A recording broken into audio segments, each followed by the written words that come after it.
ஒரு சிறிய கிராமத்தில் அருண் என்ற விவசாயி வாழ்ந்து வந்தார். அவர் சிறிய தோப்பில் பப்பாளி மரங்களை வளர்த்தார். ஒவ்வொரு காலையும் அவர் புன்னகைத்து மரங்களுக்கு நீர் ஊற்றி துளிர்க்கும் இலைகளை பார்த்து மகிழ்ந்தார்.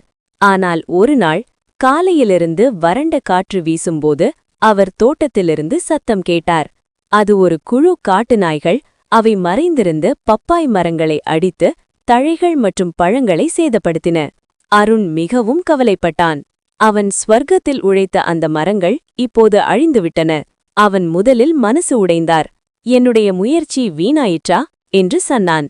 ஆனால் மறுநாளே அவன் தோட்டத்தை மீண்டும் ஆய்வு செய்தபோது சில மரங்கள் இன்னும் தழுதழை கொண்டிருந்தன. அது அவன் நம்பிக்கையை அதிகப்படுத்தியது. அருண் அதை கவனித்து புதிய கம்பிகள் கட்டி பாதுகாப்பு வேலி அமைத்தான். அவன் பகிர்ந்து கொடுத்த தானியங்களை அருகிலிருந்து விலங்குகளுக்கு வைக்காமல் வைக்க தானிய தட்டு வைத்தான்.